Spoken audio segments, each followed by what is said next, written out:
Terima kasih Anda masih bersama kami di Sindo Today dan mohon maaf tadi sempat terjadi kendala gangguan teknis dan saatnya kita kembali lagi. Pemirsa, warga yang sedang beraktivitas di hari bebas kendaraan hari Minggu kemarin dikagetkan dengan rombongan mobil mewah berplat khusus yang menerobos arena CFD. Hingga kini pemerintah Provinsi Jakarta maupun keterangan detail terkait peristiwa viral ini. Inilah rombongan mobil mewah yang diduga menggunakan plat khusus menerobos arena hari bebas kendaraan di jalur protokol Jakarta. Padahal menurut keterangan di video saat peristiwa masih pukul 9:15 waktu Indonesia Barat, alias masih berlaku aturan bebas kendaraan di hari Minggu. Peristiwa ini pun mengundang kecaman warga karena dinilai mengganggu kenyamanan warga yang sedang beraktivitas.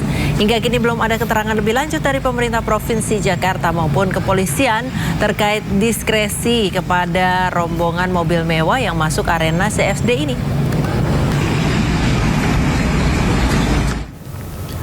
Pemirsa, Presiden Prabowo Subianto dan juga Presiden ke-7 Republik Indonesia Joko Widodo hadir sebagai saksi proses akad nikah Kepala Sekretaris Presiden Rizky Irmansyah dan juga Chika Yenalovi di Jakarta. Kehadiran keduanya ini menjadi momen istimewa dalam pernikahan Rizky dan Chika.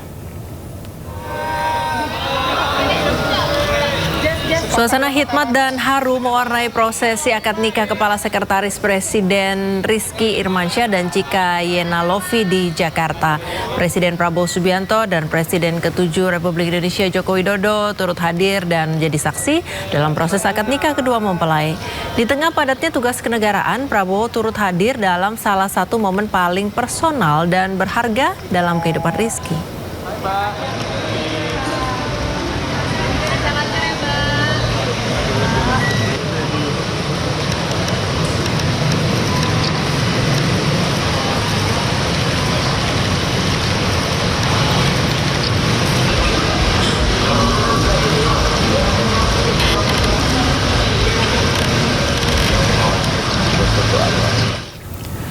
Pemirsa, warga kategori desil 9 dan 10 atau dengan pengeluaran lebih dari 2,2 juta per bulan bakal dilarang beli BBM Pertalite mulai akhir tahun ini. Ya, rencana pembatasan Pertalite berdasarkan kategori desil ini memicu polemik.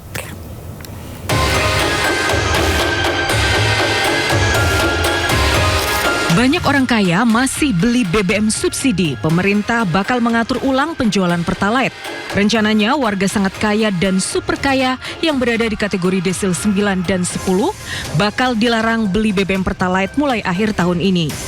Menteri SDM Bahlil Lahadalia menyatakan rencana itu masih dimatangkan. Namun Bahlil menekankan BBM subsidi seharusnya tidak dikonsumsi masyarakat mampu. Masa kita mau pakai subsidi? Yang sudah yang kaya-kaya yang sudah mampu itu jangan ngambil hak rakyat lah, kira-kira begitu. Subsidi itu ya untuk saudara-saudara kita yang berat menerimanya. Rencana pembatasan Pertalite berdasarkan desil memicu polemik. Terlebih beredar narasi warga desil 9 dan 10 adalah mereka yang memiliki pengeluaran lebih dari 2,2 juta per bulan per orang. Masyarakat menilai kategori tersebut tidak mencerminkan kondisi ekonomi sebenarnya. Menteri Sosial Syaifullah Yusuf pun angkat bicara. Menurut Mensos, pengelompokan desil bukan atas variabel gaji dan pengeluaran saja, tapi variabelnya banyak mulai dari tingkat pendidikan, jumlah anggota keluarga, pekerjaan, kondisi hunian, kepemilikan aset hingga pengeluaran bulanan.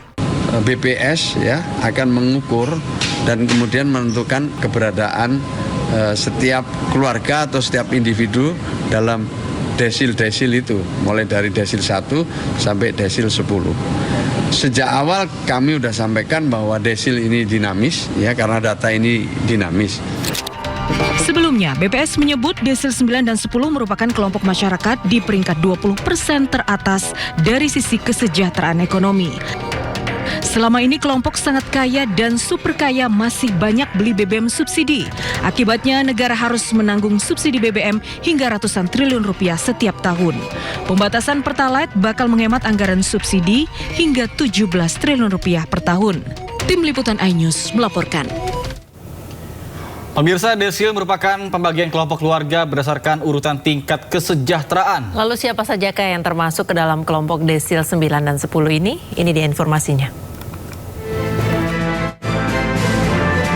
Desil 9 menggambarkan posisi kesejahteraan kelompok keluarga kelas menengah atas. Pendapatan mulai dari Rp7.500.000 hingga Rp15 juta per bulan.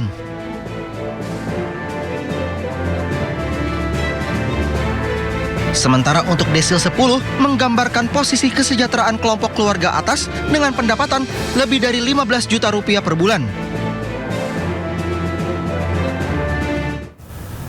Informasi lainnya pemirsa, sidang pra-peradilan ex-Jampitsus Kejaksaan Agung Febri Adriansyah akan kembali digelar di Pengadilan Negeri Jakarta Selatan. Agenda sidang kali ini mulai memasuki tahap kesimpulan. Para pihak sudah profesional, tinggal kita penekanannya. Menurut informasi dari Pengadilan Negeri Jakarta Selatan, sidang rencananya akan dimulai pada pukul 13.00 waktu Indonesia Barat pada siang nanti. Dalam sidang pra-peradilan sebelumnya, kubu Febri mempersoalkan surat perintah penahanan tertanggal 24 Juli 2026 terkait dengan kasus dugaan TPPU. Tim kuasa hukum Febri Adriansyah juga meminta hakim menyatakan penahanan kliennya tidak sah dan memerintahkan pembebasan. Akhirnya berdasarkan undang-undang pembentukan peraturan perundang-undangan, diambillah. Pemirsa, untuk mengetahui suasana sidang di sana, kami sudah terhubung dengan rekan Indira Utomo dan juru kamera Leman yang kini berada di Pengadilan Negeri Jakarta Selatan. Selamat pagi Indira, apakah sidang sudah mulai dan apa agenda sidang hari ini? Ya, selamat pagi Nata, Priska dan juga pemirsa. Untuk sidang pra-peradilan yang diajukan Febri Adriansyah dengan nomor perkara 135 kembali digelar di Pengadilan Negeri Jakarta Selatan pada hari ini dengan termohon Jaksa Agung, kemudian Jaksa Agung Muda Tindak Pidana Khusus serta Kejaksaan Agung Republik Indonesia. Dan nantinya untuk sidang nomor perkara 135 rencananya akan dimulai pada pukul 10. Dan untuk pra-peradilan 135 ini diajukan untuk menguji sah atau tidaknya penetapan tersangka dalam kasus dugaan TPPU serta keabsahan tindak pidana penahanan yang dilakukan oleh Kejaksaan Agung. Dan nantinya sidang ini akan dipimpin oleh Hakim Tunggal dengan nama Richard Edwin Basuki. Kemudian sebelumnya pada Jumat 21 Agustus 2026, sidang diagendakan menghadirkan ahli dari pihak pemohon yakni Febri Adriansyah.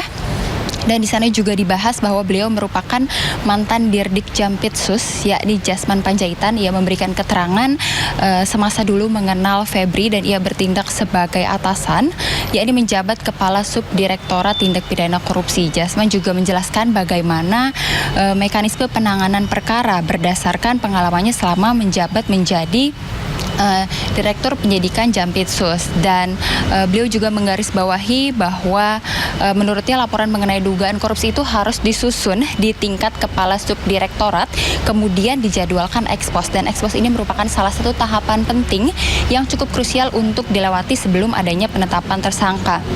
Dan Jasman juga menegaskan nantinya setelah ada ekspos itu nanti akan ada